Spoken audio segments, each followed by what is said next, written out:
Hello again, everybody. This is John Fennelly, and welcome to another episode of the Giants Guys. Today I'll be joined again by Mr. Craig Santucci of nygiantsrush.com. We'll go over the Giants' 17-0 loss to the Tennessee Titans last Sunday and the upcoming game against the Indianapolis Colts this week, plus all the latest and greatest from the New York Giants. So stay tuned for another entertaining hour of Giants football talk.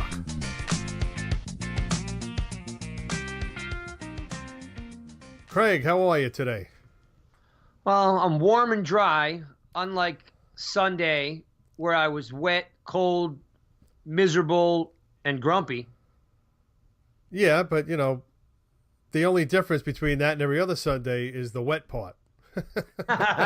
Yeah, that's true. Well, again, you had a couple game winning streak there, so things were feeling, as we talked about before, the Giants win, Sunday's good. Giants lose, Sunday's bad. Giants get blanked, with shutout in the cold, in the rain, on a miserable day. Oh, yeah, it was a pleasant Sunday, to say the least. Yeah, and, I actually watch a lot of football other than the Giants.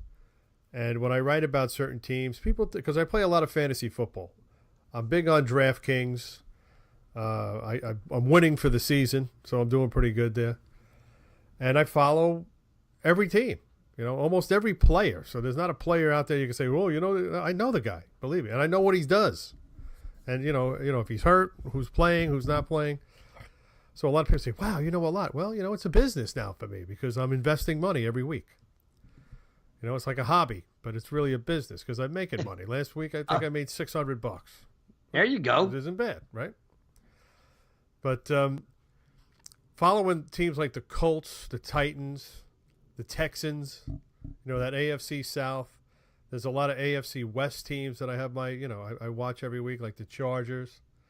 I have Red Zone, so I'm able to pick up a lot of other games. So, I've been watching them, and we'll talk about the Colts. I think they've done a very good job this year, and the Titans, but we'll get to the Titans first because that's the team that just schooled the Giants. And I was a little shocked because they were missing some key players, and they were still able to just push the Giants all over the field. Yes, and they were pushed all over the field. The Giants' run defense fully collapsed. The Giants' rush offense fully collapsed. Receivers were dropping balls. Quarterbacks just completely oblivious to what's going on. Play calling, game strategy. It was a complete failure for every department and every unit out there. They looked bad in every phase of the game. That I'll agree with, but I can't really blame the play calling because, let me tell you, they couldn't run the ball. There was no openings for Barkley. They just didn't have the push up front. They just weren't creating the holes, and they swallowed him up every time he touched the ball. Yep. And I agree, but it's, so you were talking about watching a lot of football, right? And when you watch these successful teams like the Chargers and the Chiefs and the Saints, they don't just get stopped. The Giants just got stopped and the game ended. You have to still find a way to win the game. So they were having trouble up front. They were getting manhandled up front on both sides, offense and defense. But the Giants' offensive line was getting manhandled. So there was no, so there was no real holes for Barkley. Now, he didn't have a whole lot of carries. But, again, it's a, double-edged sword, no holes, no carries. They did try to get the ball into his hands. They threw it to him 10 times. He only caught 4. Yeah. It was very difficult to get the when they're going to the air. Eli's throwing the ball over 50 times. 44 times. On a rainy day like that, that's not how you win in this league. No. But, again, like kind of just falling back on making it happen. I mean, when's the last time you've seen the Giants run a center screen? Doesn't happen. No. How about a delay? How about a delay screen or slowly leak Barkley out of the backfield. Like they tried to jam it down the Titans' throat. The Titans weren't having it. Then they did the typical, like if you watch film, which every NFL team does, the Giants screen pass to Barkley is, it's pretty predictable at this point. I mean, the guy has 900 yards receiving for a reason, right? It's pretty predictable. You need to come up with something different. And I go back to the center screen. Center screen, you let the linemen through, you pop it over their heads in the center, and off goes Barkley. Like, there was no improvising at all when they realized they weren't getting a lot going. They just looked really predictable and really bad. I mean, when your back's against the wall and you're not scoring touchdowns, like, why didn't they just quit at halftime then? Let us all go home and get a bowl of chili. Because there just didn't look like they were pulling out the stops to score. I mean, you're throwing to the third receiver and the fourth receiver. You're still not using Barkley. Like, if he's your offense, because Beckham's gone, I'm sorry, you got to find a way to get him the ball. And definitely throwing the ball 44 plus times is not the answer, because for anyone who wasn't at the game, the rain did not stop since 7 a.m. in the morning. It was coming down sideways, hard, cold, wet. Throwing the ball was not the answer. And if the Giants can't run the ball, why were the Titans so successful running the ball? Now, of course, they have a better offensive line. But they were missing their best lineman. And they were missing their best lineman. Jack Conklin is their best lineman. He's out for the year. Yeah. So it was working for one side of the ball, and I don't know if they needed to overload one side, play different gaps. I don't know if they need to pull the guard, but it just felt like the game plan, just because the game plan failed by the middle of the second quarter, they mailed it in the rest of the game. Well, the game plan to me, I think, was actually working, but there was a lot of drops, and there was key penalties. Everybody got called for a false start. We had about 5 or 6 of them. False start on the wide receiver. False start on Solder. False start on this guy. Come on. Why are you having so many false starts in Week 15? You don't know the signals yet? Yeah. Come on. That's discipline. I mean, they called at one point early in the game, they called holding on the Giants defense. And I just you don't really see that call. The refs felt a little inexperienced. I mean, they had the one play where Henry stepped out of bounds. Yes. It was a 12-minute review. Right. And it was clear his foot was on the white. Correct. Yeah, he was out. But the process of some of the calls they made, and then the indecisiveness on the call, again, not putting the blame on the refs, but I can't remember a well-officiated game for the Giants this season. No, and that was Sean Hockley, who was the son of Ed Hockley, who was the referee in that game. And he's been doing pretty well. But then again, when you have to rely on the booth to get you the call right, it's the booth. And I don't know what they were looking at. It seems like everybody who's been running the referee replay booth ends up doing it for a year or two and then goes to television. So it's always a new guy every week, every year rather, doing this job. Nobody wants the job. And in the stadium itself, I give credit to the people at the Giants. The guy in the booth who's showing the recaps on the big screen, I mean, enlarged the replay down to the foot. So you have, if you haven't ever been to MetLife Stadium, in each corner of the stadium is an enormous high definition screen. So the video coordinator is showing the ref that the guy Henry has stepped on the line. So whatever they were watching in the one-on-one booth, I can't understand why he just doesn't need to look up at the big screen and you can clearly see it. Now, maybe it's not what they're looking at. I mean, it's not the field guys on the field; it's the guys in the booth, and they supposedly have every replay in front of them. Yep. And they should be able to see this. Okay. Yeah. So to your point, the penalties and the non-calls and the calls, just contributed to an all around bad game. And I really, again, like the Right. game plan to me. I mean, John, there was a play on 2nd and 8 where there was a hole on the left hand side between Solder and Hernandez that I could have drove my Tahoe through, and they gave the ball to the fullback. Eli Penny, yeah. And I'm sorry, it's not 3rd and 1, it's 2nd and 8. And Like, he shouldn't be getting the ball. Come on. Yeah, what are we trying to do? We're trying to confuse them? Oh, give me a break. Barkley would have broke that. Now, he picked up 3.5, maybe 4 yards, but Barkley would have broke it. The hole was enormous because it was a quick handoff. They weren't expecting, the up back to get it, so I give the Giants credit for the element of surprise. But I'm sorry, you're losing, and you're losing by 2 touchdowns. Why are we giving the ball to the fullback?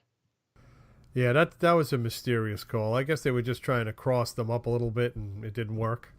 As usual, it didn't work. Yeah, well, because again, you come back to the fact that the rain affects every player, but it's going to affect the fullback a whole lot more, who A, isn't fast, and B, doesn't normally get the ball. Right. So you got a hole, give it to the guy who knows what he's doing. Again, I don't know. I'm not a fan of Shula. I'm not a fan what he gives Shermer to work with each week. And as I mentioned, and I'll stop beating the dead horse.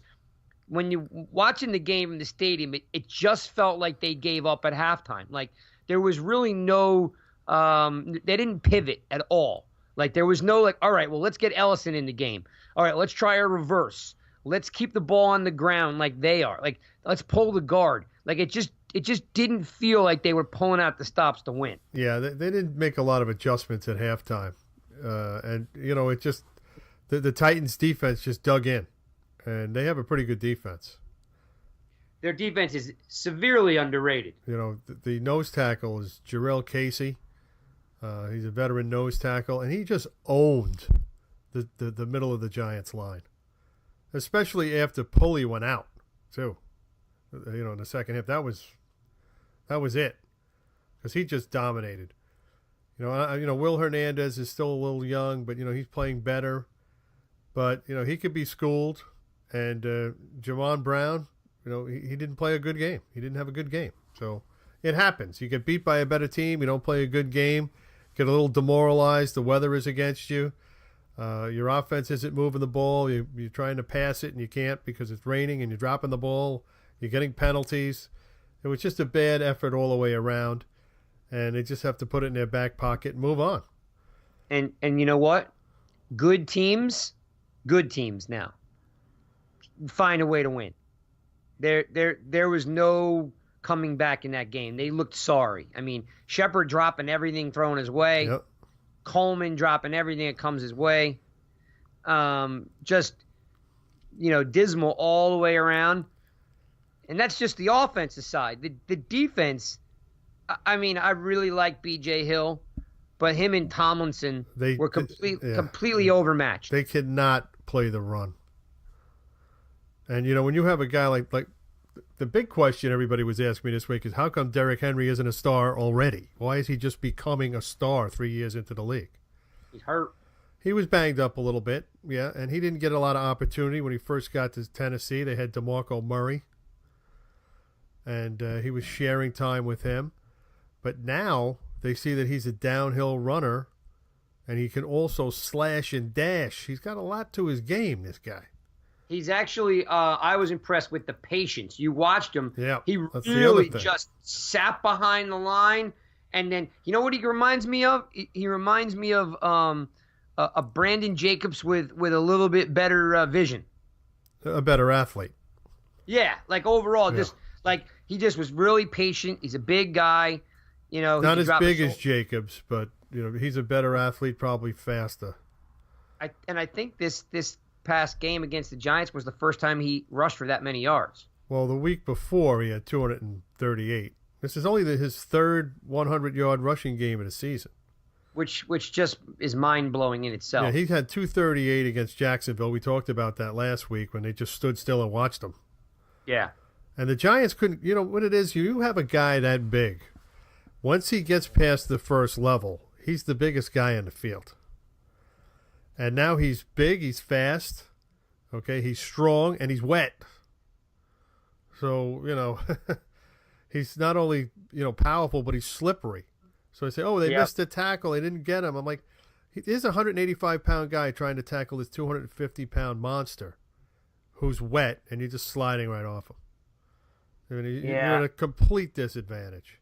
Yeah, especially if you're Riley, because he can't tackle anybody. Well, yeah, and if you suck at tackling, you know, you couldn't tackle a guy your own weight, so it doesn't matter.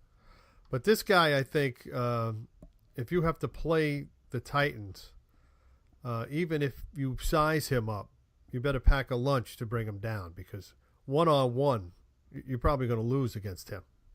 And by the way, to come full circle on the defense's, you know, poor outing, what's the first thing that comes to your mind when you sit there and you think it was a smash mouth game from the Titans' perspective, right?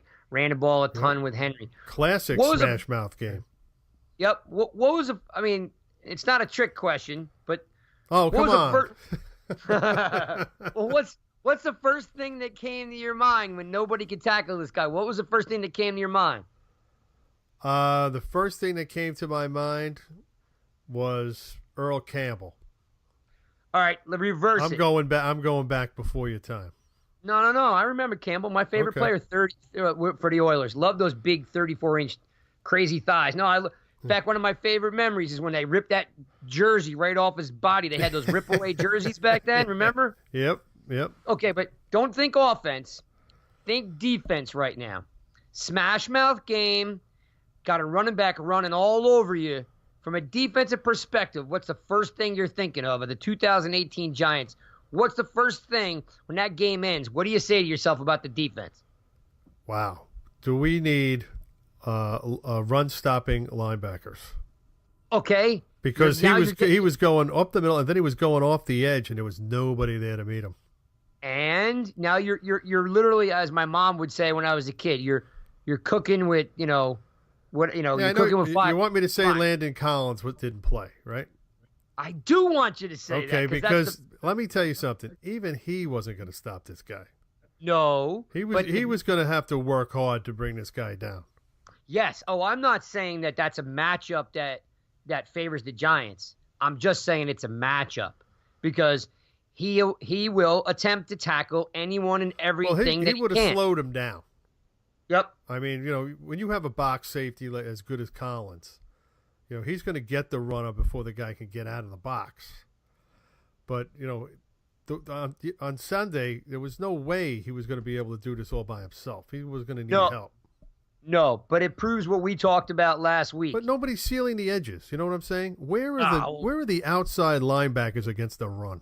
Where is the defensive ends against the run? Who is sealing off the edge? That kills me. Well, I'm so glad you brought that up. They're getting sucked in by Mariota, who can't throw the ball. I could throw the ball lefty better than he could throw it. Yeah, he had 88 yards. He is such a major disappointment in the NFL as a passer. You know what? He's not going to throw the ball down the field. You know, they won't even try it. Vrabel is afraid to let this guy throw the ball. You really think it's all on Mariota? Because, you know, he used to sling the ball around at Oregon. I wonder if it's the system or the guys he's throwing to. He's got decent receivers. And he's got some decent guys. I mean, the thing is I just don't think they trust him in a vertical passing scenario. And it's a shame because I never thought he would be an elite quarterback, but he should be able to throw for 250 yards a game. I mean, in some games he does, I guess, but the way I've seen him throw in certain games, and then I look at his statistics, they try to keep him bottled in, 20 yards and in. And it's easy to defend against him, but you know what? If you're going to let him run, if you're not going to play deep and you have all your guys up, he shouldn't be able to run against you. And he did that a few times. Let's see here. 2018 Let's see how many yards. So we're in what? Week 16? Week 14? Yes. So Marcus Mariota has 2 games over 300. Right. He's got 1, 2, 3, 4 games over 200, and 1, 2, 3, 4, 5, 6. He has 7 games under 200 yards passing. So right. he's not slinging the ball around at all. No, but you might be right. Maybe he can do it, but they don't let him do it. And in a weather like Sunday, they're definitely not going to let him do it. The most attempts he's had all year is against the Eagles. He went 30 for 43 and 344 yards. So he can do it. But they were losing. I think they were losing that game, and that was like a comeback. And they came back and won. Correct. But my point is that's a pretty good defense to open up and throw on, right? Yeah. Well. So he seems like he can do it. Easy for some teams, not easy for the Giants, but easy for some teams. Well, you alluded to something a moment ago about where was the defensive ends and where are the linebackers? Terrible. Are you referring by any chance? And this is like tongue in cheek. Nope. Are you referring to the New York Giants Pro Bowl defensive end Olivier Vernon? Well, he's not in the Pro Bowl, is he? I thought he was an alternate. If the guy in front of him doesn't accept, he goes. Yeah, he gets to go. You're right. And I don't know why he would ever be in the Pro Bowl. He is just an absolute disappointment. How I don't want to say other words, but I think he's just a disappointment. How on God's green earth did a guy with 4.5 sacks make the Pro Bowl? Is it a joke on Giants fans? Is it a spoof on Vernon? Because I'm sorry, you don't go to the Pro Bowl with 4.5 sacks. Well, that's the people that who vote for the Pro Bowl. The fans, I think the fans vote, and then there's coaches and players, right? Something else, John, gotta be, because I'm telling you. Who's voting for this guy? That's my point. A guy said to me this morning on Twitter that it's a popularity contest. Yes. And my response to him was, is Vernon popular? He's not Aaron popular. Rodgers is in the Pro Bowl. I don't think he belongs this year. No. Well, that you can, at least there you have a benchmark, to say. Yeah, but there's other guys who are playing better than him. Than Rodgers. Yeah, I mean, Russell Wilson. Absolutely. Having a great year, not in the Pro Bowl. I'm agreeing with you. Yeah. You could say Rodgers 2017 versus Rodgers 2018. His play has fallen off. Give the nod to Andrew Luck. Give the nod to Luck's in the AFC. Russell Wilson and so forth. Vernon stinks every year. So how in the world is he popular? I don't know. Is there not enough defensive end depth in the NFC? The people don't pay attention. Like I said, these things are all subjective. I mean, you watch like the baseball All-Star game, some of these guys that play. I never even heard of some of these guys. We used to watch the All-Star game every year at one of my friends' house. We stopped watching it because I don't even know these guys. Who are these guys? Yeah, I know. That's when you want to see your stars. You want to see your big names. But when it comes to Pro Bowl, when it's really a meritorious, selection, and it should be every year, it just shouldn't be ceremonious. And now it's more ceremonious. But you're right. Vernon's never made it, so why is he making it now? Yeah. Yeah, and I actually, I'm going to read you a couple if you'll humor me. Absolutely. I put a tweet out there. Just wanted to get a temperature of the fans that, follow NY Giants Rush. So I just basically put a general statement out there. Does OV deserve to come back? What's your thoughts? So from Carl_Rocco1, I get save the cap and move on. Continue with the rebuild and get younger. Find a player that's athletic, can develop and learn and be here for years. NYG_Joe, that was a waste of money, needs to go. I'd rather have a rookie. Chris Yantha, well, he's a Pro Bowler, going to be a big demand out there. Someone better grab him while the grabbing's good. We'll be sad to see him go. Onboarding his contract will be a steal for some other lucky teams out there. Wink, completely tongue in cheek. It better be. Yeah, and it just goes on and on and on. I guess 23 tackles and 4.5 sacks get you to Pro Bowl. What a joke. Get off my team. Cut him and save the money. He's not an impact player we envisioned. Too many stupid penalties for a veteran. See ya. I mean, it goes on and on. I got over 40 responses from from this tweet in 24 hours that said, he's got to go. So I asked myself, if it's a popularity contest, yeah, for Von Miller and J.J. Watt, it's a popularity contest because they're already good. Vernon isn't good, so I don't know how he can be popular. I don't know who. Like I said, I don't like the way these voting, these subjective processes go, and that includes political elections too. I don't know why people win, or why people get voted in, because after the vote, everyone's like, "How did that happen?" Well, who did you vote for? Oh, well, I voted for Olivier Vernon. Well, because I knew his name. Rather than doing the research and saying another guy actually deserves to go. Yeah, this one's great. He's even got a solution. It's at United 709. Cut OV and sign Clowney if possible. I'm like, I don't know if Texas is going to let him go. One bum for another. Yeah, I'm not a big Clowney Clowney's guy. more of a disappointment than Vernon is. They're probably that's pretty where close, watching right? a lot of football comes in. Yeah, Clowney hurt his knee as a rookie, never been the same. Let's see. Lester Z Pimp says, no, I don't want him. I'm but sorry, you can't who? Lester Z Pimp Oh, God. says no. Who's reading your blog?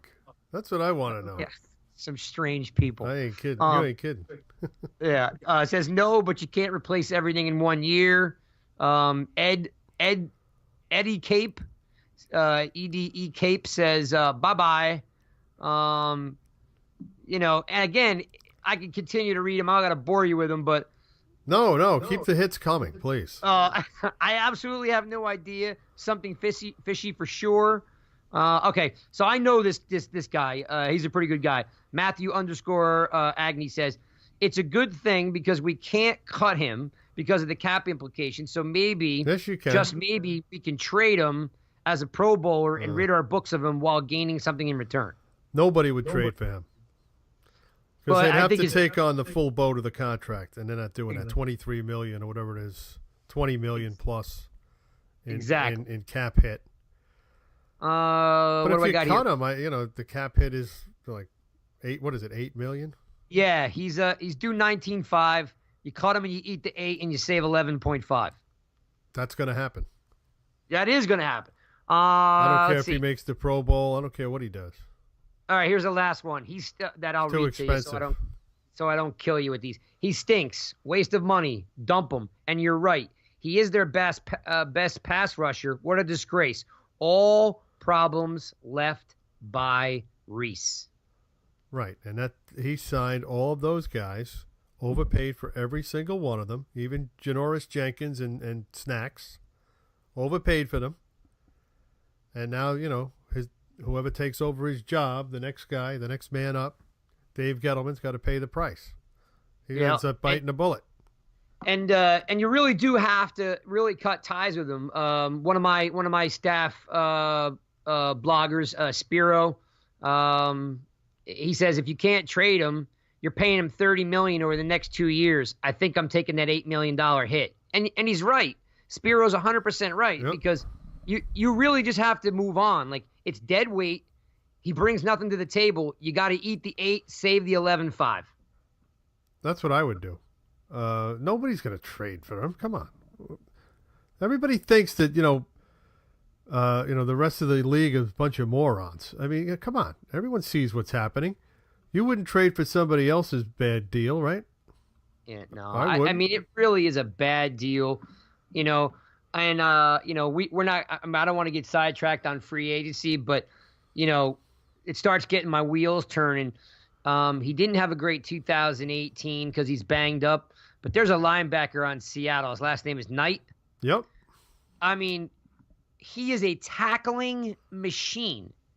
And the Seahawks play a 4-5-2 because because basically when they had Chancellor, he was basically another linebacker, kind of like Collins. This kid Knight's going to be a free agent. He's literally, I know he didn't have a great 2018, but he's a tackling machine. And listen, if we're not going to get sacks, at least have a guy get tackles. Vernon doesn't do either. No, I agree. I'm here. I mean, you've hit everything right on the head.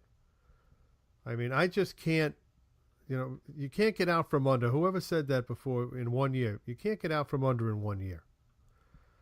This was one thing they just had to take it on the chin with this guy this year.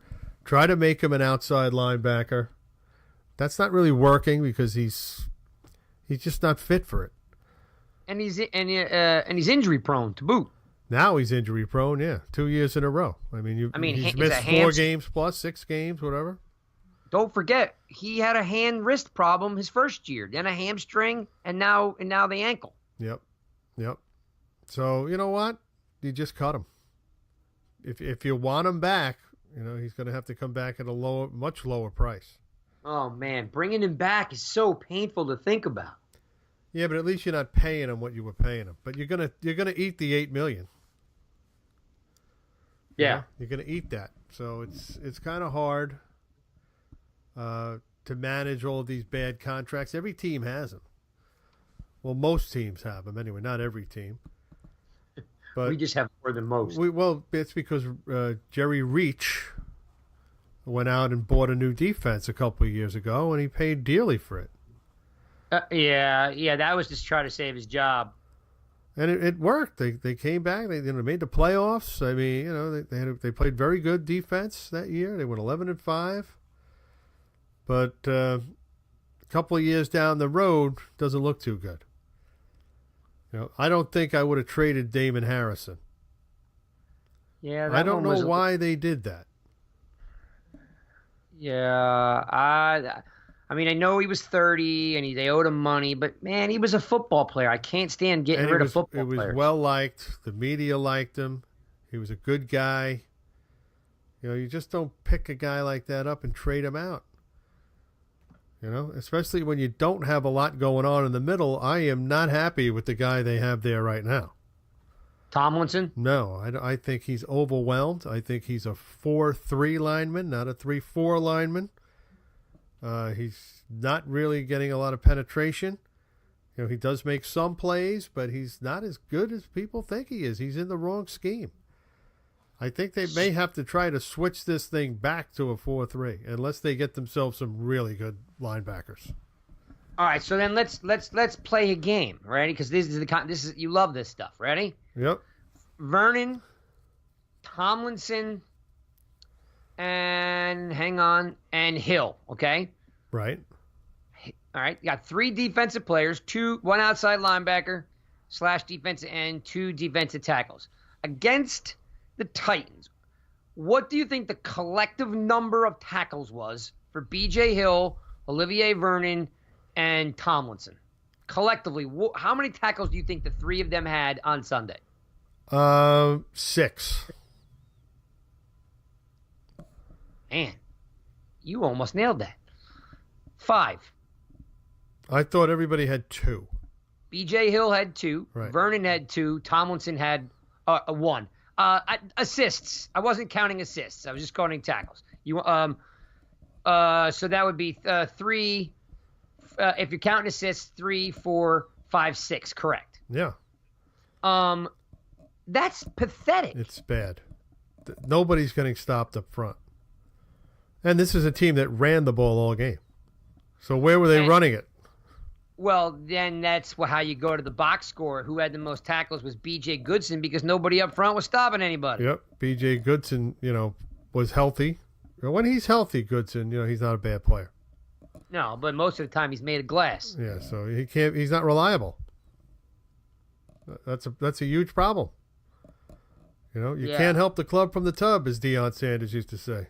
And it's true, So, you've got 3 starters with 6 tackles. I mean, Michael Strahan probably used to average, I'm going to look it up, he probably averaged 9 tackles a game, 8 tackles a game.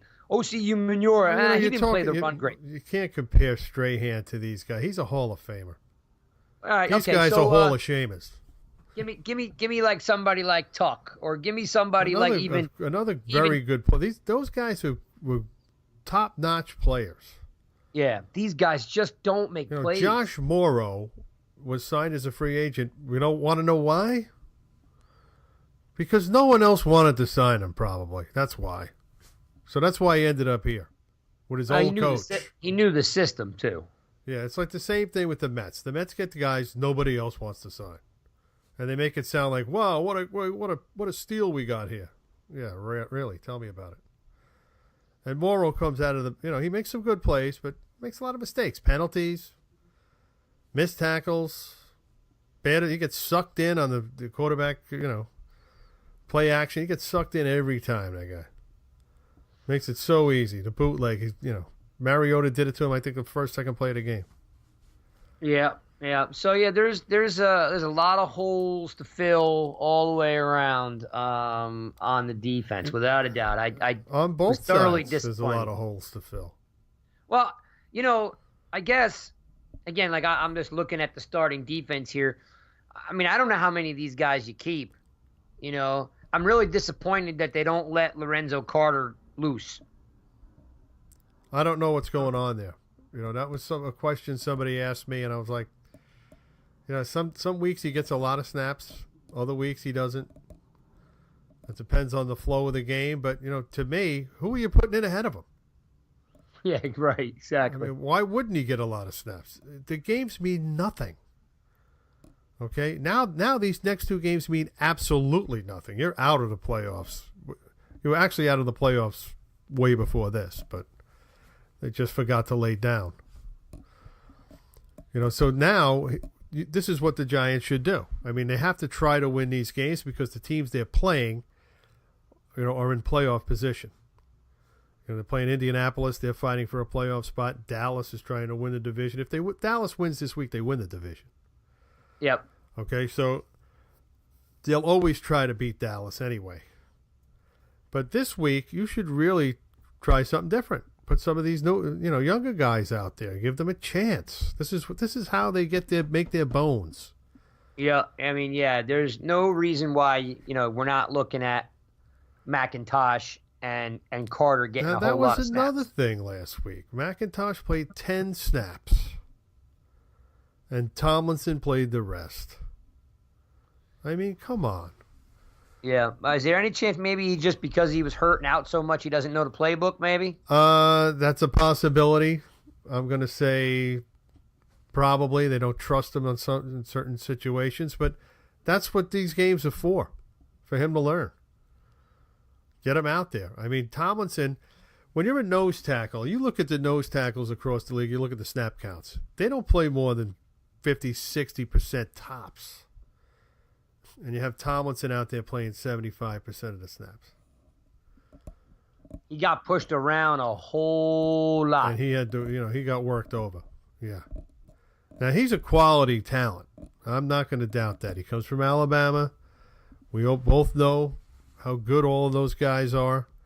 Yep. He's got a couple of teammates that now play with the Redskins and, a few other teams. But in a 3-4, is that suiting his talent? Is that suitable to his talents? I don't think it is.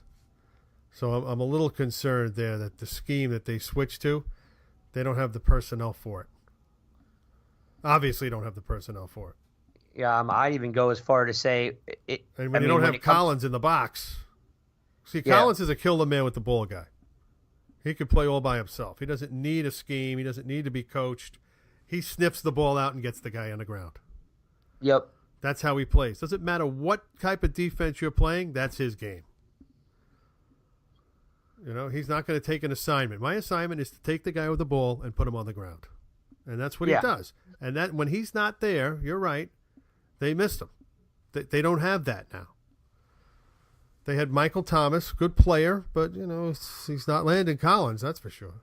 No, and just you just start looking over the roster, and even if they switch back to a 4-3 or go some hybrid, and that's going to be the biggest problem on the offseason is you can't go into 2019 with Kerry Wynn, Olivier Vernon, Josh Morrow, and Kareem Martin. Like, I don't know what they're going to do, but those four guys aren't even they're average, I guess. They're average linebackers, and they're not playmakers. The defense doesn't scare anyone, and you don't have to scheme against anybody. They're all blocked straight up, with a little bit of gap integrity. These guys are getting pushed around. So, you got a quarterback issue with a lot of money, and you got a pass rush issue that's going to require a lot of money. And I'm not here saying I really know what to do, because you really need to figure out this quarterback thing. Wait, whoa. Let's go back to the quarterback thing. What thing do they have to figure out? On if they're going to draft someone to Eli that can groom, is Loletta the answer in 20? Well, that's why they need to play him a little bit more. I mean, the game against the Redskins, he wasn't a good indication of what he could do, I don't think. So they need to try to get him back in the game.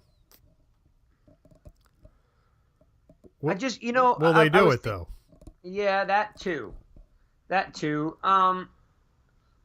Some moron. Now, you don't like to say that about people, but I do.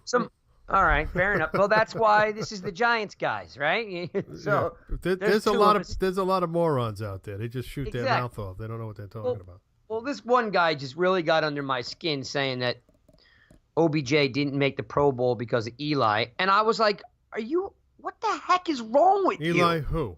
Manning? Yeah. I'm like, just stop now. Like, it had nothing to do with, him making the Pro Bowl. How many targets per game did Beckham get from Manning? I think he's third. I think he was third in the league in the games he played. I think Julio Jones and somebody else might have more targets. Antonio Brown, maybe. That's it. So it's not like he's ignoring them. No, I mean, he does miss them wide open sometimes. He doesn't see them. But, Roethlisberger doesn't see Brown wide open. And sometimes Ryan can't get Julio Jones the ball either.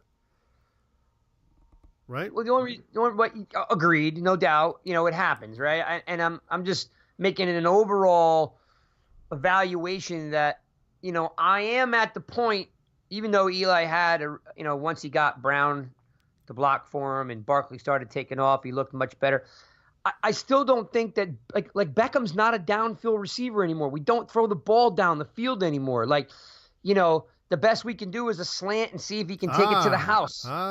But if you saw what I put in USA Today yesterday. Oh, nice segue. Go ahead. Okay, Eli is the most accurate deep passer in the league. How's it possible? He doesn't throw the ball downfield. He has 57 attempts of 20-plus yards or more, and he's completed 44% of them. That is the most of anybody in football. I'm ball shocked. Traveling over 20 yards, not catch and runs, ball traveling in the air 20 yards. He has the highest completion percentage. Better than Mahomes. Mahomes was 43%. Better than Aaron Almighty Rodgers. Better than Brady. Definitely better than, Goff or Wentz or any of these other guys. And here's another thing. What about Goff? Gurley's been getting stopped the last couple of weeks. And where's his game gone? Goff. 1 touchdown to 6 interceptions the last couple of weeks. Yeah, no doubt. He's had. All right, so you want to talk about having guys that can play around you and you feed off their success? There's a perfect example right there. Goff's game has hit the skids because Gurley's getting stopped now. You know? Well, I think it's actually I agree with you that Gurley's being stopped. The bigger issue is that I think his first name is Curtis, but Kupp. Without Cooper Curtis Kupp, Kupp. yeah. He's been out Cooper, for a long time, though. He's been out for months. Well, I think I think that's a big change in the game when Cooper Kupp went out. I think that literally was his safety blanket, kind of like Victor Cruz. Well, that's his favorite guy, yeah. But he still has Cooks, right?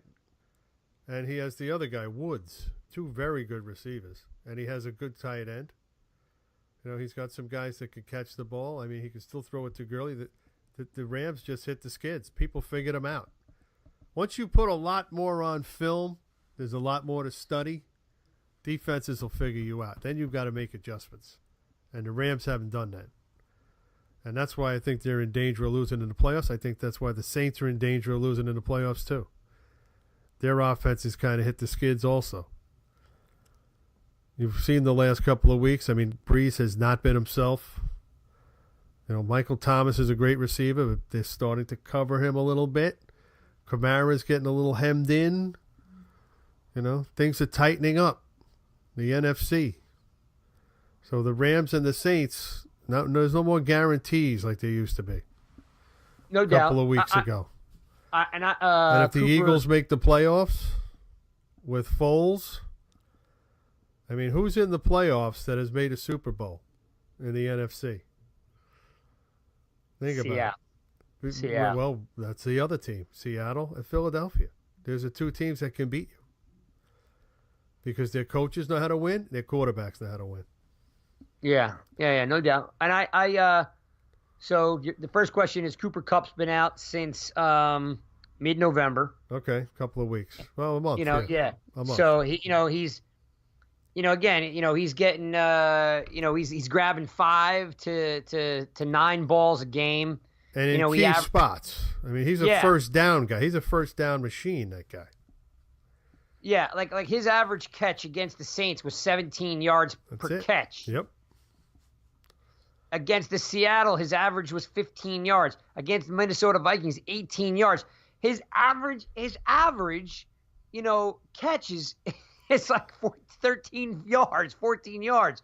So that definitely hurts him. See, he knows how to go past the sticks to catch the ball, unlike the Giants receivers who go before the sticks. Yep. Here's the stat. Cooper Kupp leads the Rams with 16.9, per catch. Yeah. I mean, that's pretty damn good, you know? And you miss that when a guy like that goes out. You're absolutely right. He does miss him. That's his favorite guy. They came into the league together, and as rookies, they rode the pines together, and, now they're on the field. So they have a good relationship. But, they still have other weapons. But the thing is that once you get a lot on tape in this league, teams start to figure you out. Yep. And you better adjust or you're going to die in the tar pits. Well, the reason why I brought up that we kind of shifted off on the quarterbacks and that Eli has the best percentage over 20 yards. I just don't think I see the same Beckham downfield. I missed the long ball a little bit, So whatever the deep, the 40-yard passes, they don't have Correct. A lot of, no. No, and I do miss that a little bit, and it's not part of the scheme. So whoever throws the ball for the Giants, I hope he's a down field thrower. But you still, and if Eli stays and they pay him 19, it's still the next step is still the dark cloud out there. It's still looming around the organization. What you're going to do about quarterback, and you can't go into 2019 with no pass rush again. You might as well just forfeit the season. Because what do you think is going to happen this week? Forget it. The guy that's getting sacked the least amount in the league is Andrew Luck. After taking a vicious beating the last couple of years. He didn't even play last year. I'm going to put Quentin Nelson, Pancakes, Tomlinson. It's not even a matchup. 5 times. It's a slaughter. He is by far the nastiest, full, well-rounded player I've seen in a long time. I mean, he gets it done. I'm watching him each week. Baldinger breaks down his game. Yeah, and he the loves dude that guy, doesn't he? The dude's nasty. I mean, he's Yeah, nasty. but the Giants couldn't have taken him over Barkley. No. You couldn't I'm have done saying that. I mean, it's No. a close call, in my opinion. It was a close call with Barkley and Darnold and Nelson and Chubb. Those four were kind of like grouped together for me. And, now that the Jets realize that they're not going to win, which they should have realized that in week 1, every year for the last 50 years, they should realize that in week 1. And just play this kid every game. I know he did get hurt. Darnold, they'll realize that, he's going to work himself out. Chubb is already a top pass rusher, and Nelson is a top guard. He might be the best. Yeah, he's good. So, I know the Giants couldn't pass on Barkley. Couldn't. He's going to have a field day against Tomlinson. It's slaughter sides. And if Luck doesn't get touched, and he hasn't been getting touched, you think the Giants are going to figure out how to get in his face? So that's kind of what I was alluding to, is that there's two major decisions, regardless of what happens the next 2 weeks. The whole offseason is about quarterback and pass rush. It should be every year. Yeah, well, we know that doesn't happen with the Giants because they've been What sitting did back. Ernie Accorsi always say? Building the trenches? That's it. No, he did that, but he always said you got to have a quarterback, that can take you down the field and win the game. You got to have that. If you don't have that, you don't have a team. And the other thing is you got to have guys who can get after the quarterback. If you don't have that, you're never going to win. And he's right. They haven't had that. And have they won? No. And it's not a good year for free agency either. And you can't really rely on free agency. You can't really do that. I mean, you can augment your roster through free agency, fill some holes like they did this year with Solder. Solder's a Band-Aid as far as I'm concerned. I don't see him even fulfilling his contract. I mean, he's having a better second half than first half. Yeah, well, he was banged up a little bit. I think he had a shoulder issue. And, he's been playing. He's played a lot of football, that guy. He played 7 or 8 years with New England before he came over here. And they played deep into the postseason every year. He didn't play 16. He played 17, 18 games every year. Yeah. That takes a toll on you. So the offensive side of the ball. I guess what I'm trying to kind of get to is usually, you've got. I keep interrupting you. I'm sorry. Oh no. Again, we're the Giants guys. You're allowed to interrupt me, right? Yeah. I guess I'm baffled. I don't know what the move is. Every year, you've always had one thing that rises above that needs to be addressed. It probably keeps up the GMs at nighttime and so forth. But there are so many key pivotal positions that need to be filled. I don't know where you go. Well, think about it. Yeah, they have 9 draft picks, right? Yeah, that's true. I don't think you'll do it with all 9. Although if you look at the Colts draft, they almost did it this year, filling their holes. Their middle linebacker is an absolute beast. Oh, that kid can play. Darius Leonard leads the NFL in tackles, and he's had it. When they had 4 second-round picks, thanks to the Jets. The Jets traded up with them for Sam Darnold. They gave him 2 of it. Jets had 2 second-rounders. They gave him their 2, and they already had 2. So they took Leonard with their first pick, I think, in the second round, and he's out of the same college as Harry Carson, South Carolina State. So I'm not saying that has anything to do with how good he is, but it's a small school, a smaller school, and you can find gems if you really look hard enough. And this guy, he didn't make the Pro Bowl, which was a mystery to everybody again. Yeah. An injustice. He'll probably end up there. Like most guys, a lot of guys drop out, but he'll probably end up there, but still, he should have been voted in. Yeah, and so, it's just, there's so many major holes. I mean, outside of your skill positions, with Beckham and Shepard and, I guess, Ellison and Ingram, I mean, you need a free safety. You need an outside linebacker. You need a defensive end. I just don't know how you fix it the right way. I'm going to say they need 7 starters. Quality. Well, better than what they have. They need a defensive end. They need a 3-4 defensive end. Somebody who can play the end on a 3-4 line. Not an outside linebacker, not an edge. A defensive end, a guy who can play the run. Okay, and get some pressure, if you can find such a person.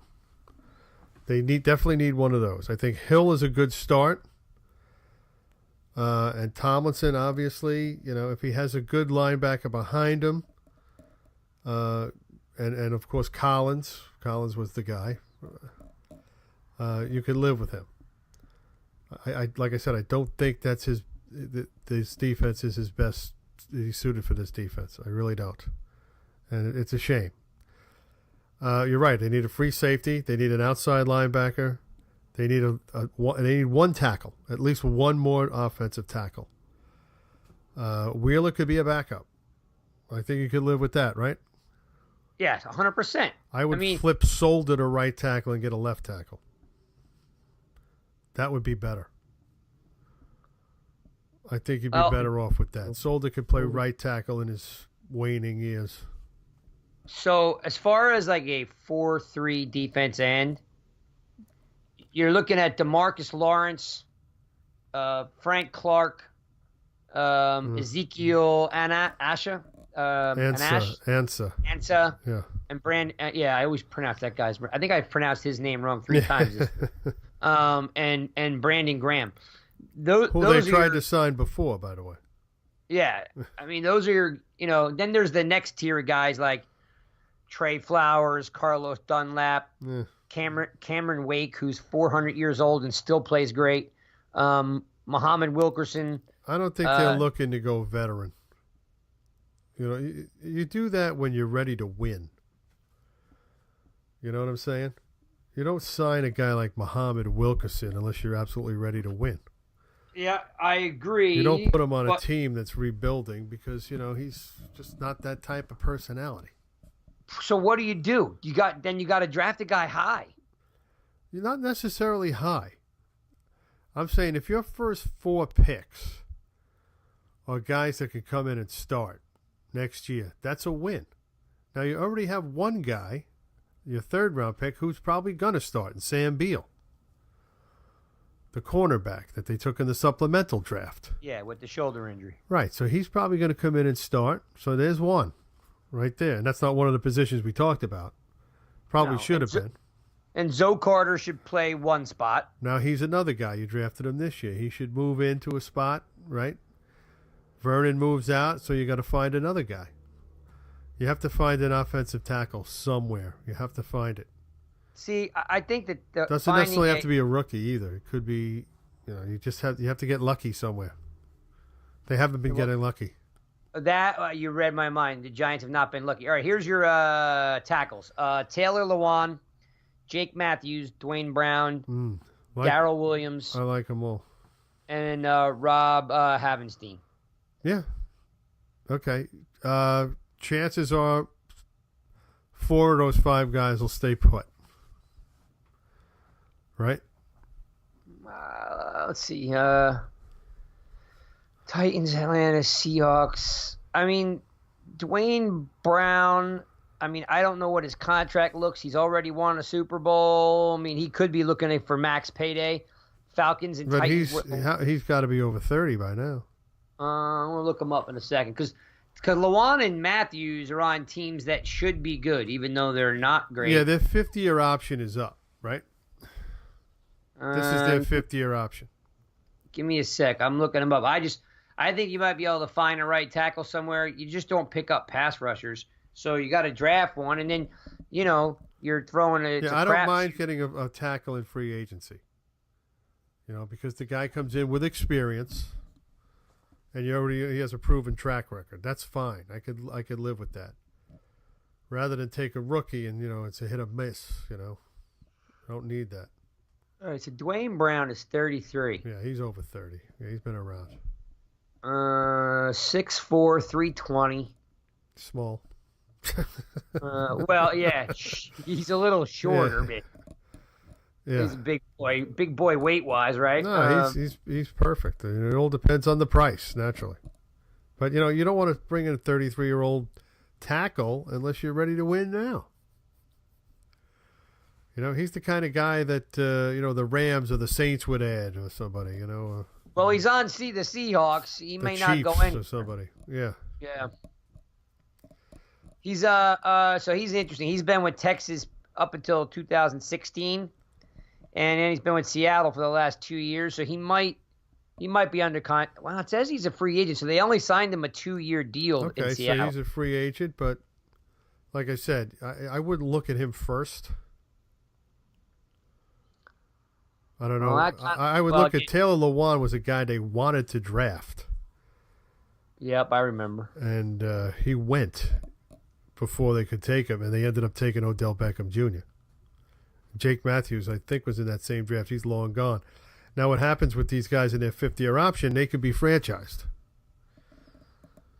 So I don't see Tennessee letting Lewan go. I think they'll try to negotiate a contract with him. If they can't get it done, they'll probably franchise him. Same thing with Matthews. Those guys are too good to let walk out the door. So Matthews is... And they're too young. Is 26. Yeah. And he's 6'5", 309. Yeah, we know about him. Yeah.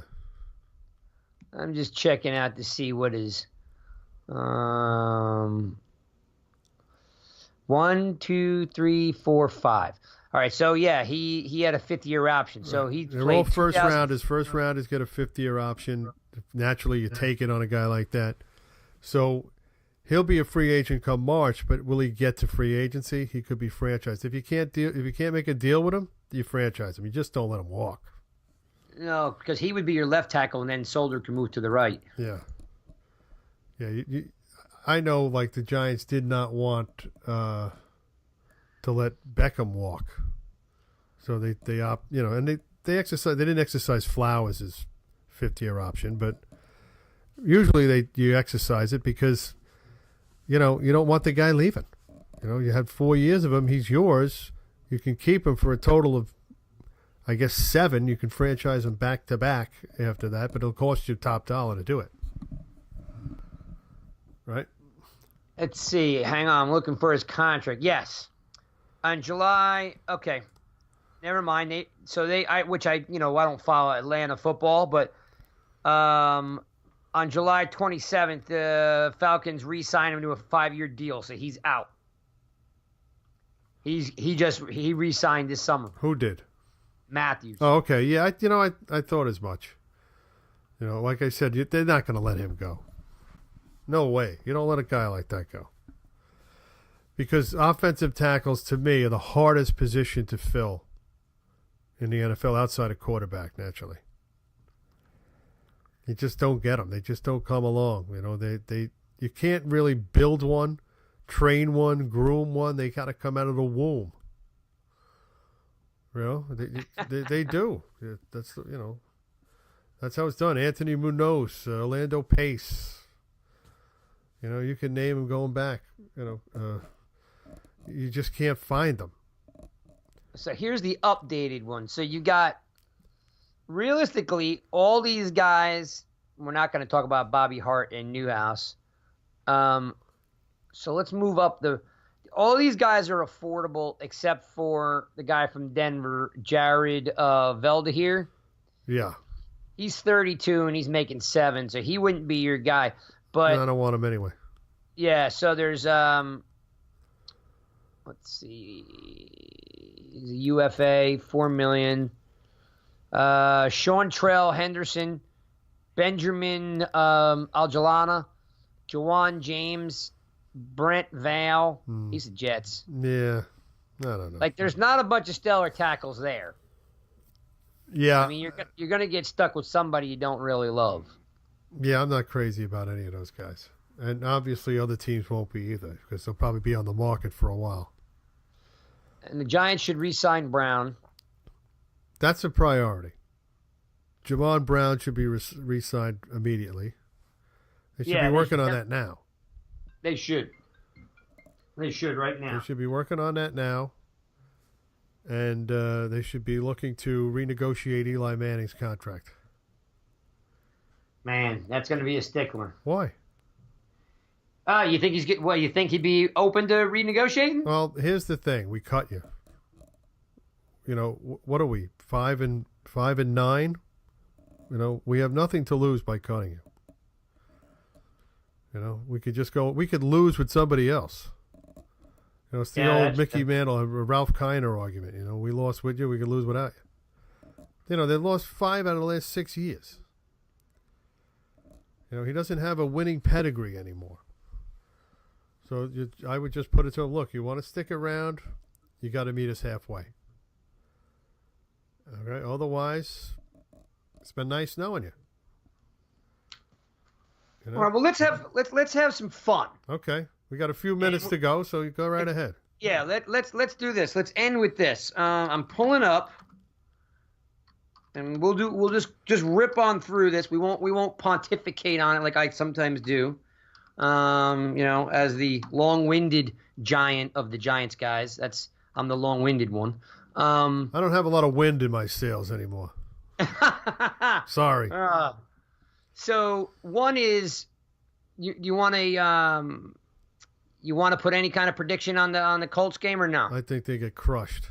Yeah, I'm thinking that's definitely. I'm going to tell you right now. The Colts lost to the Jaguars 6-0 a couple of weeks ago. And no one, for the life of them, can figure out how that happened. But every other game they've played, that's the only game they've lost in the last 8 weeks. Every other game they've played, they've been excellent. All right. The Giants won't have an answer for Ebron or Jack Doyle, and they certainly won't be able to cover T.Y. Hilton, who's injured every week and still manages to get 100 yards. He's the small version of Gronkowski. He's unbelievable. You know, he Gronkowski's hobbles onto the field, and then everyone's like, oh, okay. And next thing you know, you're looking at his back. Yeah, they're light up. All right, so here we go. In true Giants guys form, I'm going to rip through the New York Giants roster. You tell me stay or go. We don't got to go into contracts, anything. Just stay or go. Okay. All right. So it's by alphabetic order. So don't. You're gonna go through all 53 names. It's gonna take me 1 minute to do it. All right, good. Barkley. Well, yeah, of course. Yep, of course. Barwin. Don't give me anybody on a rookie contract because they always stay. Yeah. Barwin. Gone. Beckham's re-signed. Stays. Center Evan Brown. He never got on the field. Stays. Okay. Jamon Brown. Stays. Re-signed. Yes. Yep. Lorenzo Carter, rookie deal. Yep. Sean Chandler. Yes. Yep, he stays. Corey Coleman. Depends. We'll see. As a returner, I would say yes. I think he comes back. I think he comes back to camp. Okay. Jawill Davis, number 80. Yes. Okay. Ty Davis. Yeah, any rookie comes back. All the rookies Davis, are coming back. Yep. All the rookies are coming back. Believe me. I forgot Davis was a rookie. They're all rookies. Diassi, he's like a permanent. It's up to him. Yeah. Let's see. Garrett Dickerson, fourth string rookie. He's a rookie, but I don't. Yeah. Anybody not making a buck or a rookie is coming back. At least get a camp invite. Riley Dixon, after his fake punt, definitely comes back. Yeah. Mario Edwards. Yes. Matter of fact, he should be playing more, but we won't get into that. Okay. Red Ellison. Yes. He might have to restructure. He gets paid a lot. We'll see. Yeah, I'm sure he'd be willing to do that. He's already gotten his bonus money, so he's already He's already in the clear. All right, Evan Ingram. I mean, I still anybody on a rookie deal, like I said. Yeah, no, I was going to say first rounders. I'd like to trade him. They've already gotten rid of all the guys they don't want. Yep, I'd like to trade Ingram. Let's see. I want to make him a wide receiver, but that's Fowler. Nah. Gone. Yeah. Let's see. Gallman's on his rookie contract. Yep. Goodson is on his rookie contract. Yeah, you keep all those guys. Greco. Depends. I mean, if you can't find anybody, you have to bring. He's depth. As long as he doesn't have to start. I don't know what kind of contract Haley got. I don't know if he got a 1-year deal or he's got a minimum deal. He's a UDFA, yeah. All right, so Hernandez, BJ Hill, Janoris Jenkins. Okay, Jenkins. Yes. You need somebody. Yeah, right. The other Jenkins, John Jenkins. Yeah, you can take him or leave him. It all depends. If you find somebody better, you bring him in. Let's see. Latimer. I think he's signed, so yeah. I think they signed him to a multi-year deal, so he's under contract. So I would definitely bring him back. He's a very good special teams player too. Let's see, Laletta, Lipton, how about Tony Lippett, DB? He doesn't even dress, so I would say no. Eli, looks like he's coming back. Eli who? Manning? Yeah. Well, they have him under contract, so to me, it all depends on whether they want to approach him and say, look, can you meet us halfway? And if he says no, then they're up against the wall and saying, well, what are we going to do here? This is all going to happen in March, maybe before. So we'll know right away with Eli if he's going to be the guy or not. And, they could also remind him that Tom Brady plays on incentives, and maybe they can convince him to take a incentive-laced contract. He's been paid out on this deal. I mean, all it is a reduction in pay. And if they want to give him an extra year, well, that's I'd bet my life that's not happening. I don't know. Like I said, if you don't have anybody better, what's the alternative?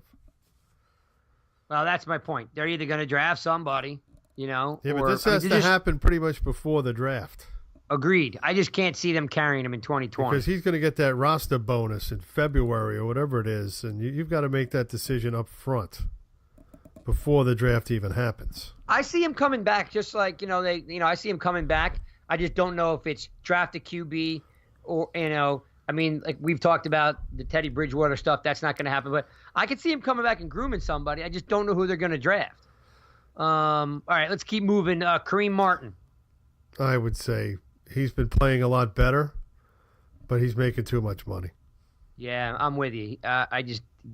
He's had. I've actually liked the way he's looked in the second half of the season. He's actually played pretty well.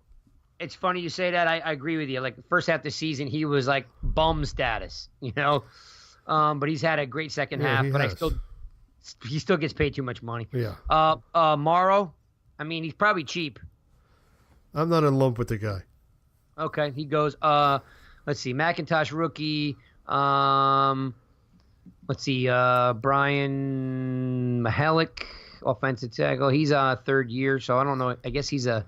No, he's not getting paid a lot of money. I mean, he was somebody they picked up off the waiver wire. Kareem Moore, safety. Take him or leave him. Ogletree. Of course, he's coming back. Penny, fullback. I'd say yes. Pulley. I'd say yeah. They're gonna, like I said, he'll come back to camp. Will he make the roster? I don't know. We'll see. Curtis Riley. Ugh. He's got to go. Yeah. He can't play. I think I see the writing on the wall for him too. Yeah. All right, Rojas is a Pro Bowl player. Yep. Russell Shepard. Like I said, he's the kind of guy that when you're rounding out your roster, if you need a guy, you take him on. Otherwise, if you have a better guy, a better option, he's actually not a bad player. I just don't with Latimer. Latimer's healthy. I think Shepard can't keep them both. You're right. Exactly. Okay. All right, Sterling Shepard stays. I like this guy, Scott Simonson, the backup tight end. Yeah, we made fun of the guy earlier in the year, and he actually turned out to be a pretty decent player. Yep. Solder. Well, he's coming back, yeah. Stupar. Ugh. He's not a bad special teams player. I don't know what his paycheck is. Yeah, if they keep him to special teams and don't have to put him in fair territory during the scrimmage, yeah, fine. He's the new Mark Herzlich. I guess. Yeah. Okay. Alex Taney. Doesn't faze me one way or another. I don't even know Michael why he's here now. Agreed. Michael Thomas. Yes. Of course, Tomlinson's on a rookie contract. Vernon. Well, we already talked about him. I'd cut him. I know. I just wanted you to hear. I wanted you to hear you say it again. Yeah. I'd cut him. And it's a financial thing. It has nothing to do with his performance. Even if he was playing well, I'd still cut him. That's so funny. I'd still tell him, put a hat in hand and come and take a pay cut.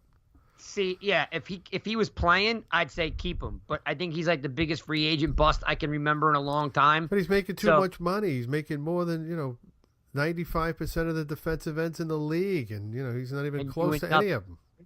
For all you people out there, don't be lazy with your Pro Bowl votes. 4.5 sacks is not a Pro Bowler. Right. Just some research. Get that through your heads now. The guy makes $1 million a game and does nothing. Now, maybe he's still hurt. I don't know. But we need to move on. B.W. Webb. On. B.W. Webb I like. Okay. Webb stays. Wheeler. Yes. And but his depth, not as a starter. No, correct. And last but not least, Kerry Wynn. I like Kerry Wynn. He always gives it all. Good player, under the radar type of guy. Another guy that kind of gets banged up a lot. But he's a good player. I mean, you can use him as a rotational player. I have no problem with that. And then, of course, your injured reserve. You're bringing Sam Beal and Collins back. Yep. Well, Collins is a free agent. Correct, but they're going to bring him back. Well, what they could do is just franchise him and see how he responds to that torn labrum. Yep. He may not be ready for the season. You don't know. It's a tough injury. It's a tough injury, especially a guy who's got to lower his shoulder into somebody.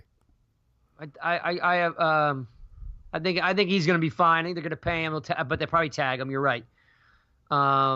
Nick Gates, guard. I think he goes. What about why Pio? Would he go? Why you like Gates? I've never seen him play. That's what I'm saying. He's the Ohio State kid, right? No, in Nebraska. Nebraska. Okay, so he's a Big Ten lineman that never got a chance. So you never know what you got with a guy like that. It doesn't cost you anything to keep him. No, I guess you're right. Just there's so many backup linemen on this roster. How about Pio? Who? This Jalapeno. He was the center. Oh yeah, I would like to have him back. Yeah. Yep.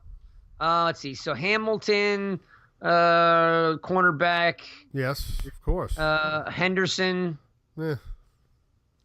Let's see. Jonathan Stewart. No. And Jordan Williams. That's pretty. Oh, and believe it or not, some crazy non-football injury, Paul Perkins is on the roster, but he's already been paid out. Yeah, you know what? They may give him a camp invite just for the hell of it. You never know. You never know.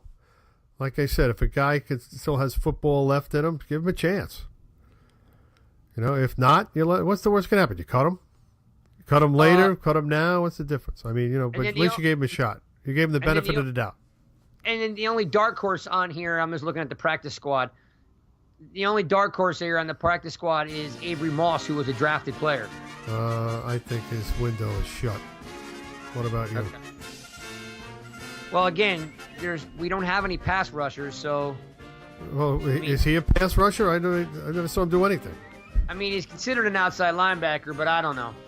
I don't know. You could bring him back and give him another. Like I said, give one more shot, and that's it. In camp. You get 90. They bring 90 guys to camp. So you may as well bring some of these guys to camp, and you could always cut them if you don't. If you find somebody better, but at least give them a camp invite. That's all I got from this half of the Giants guys. If you get a chance, check out nygiantsrush.com.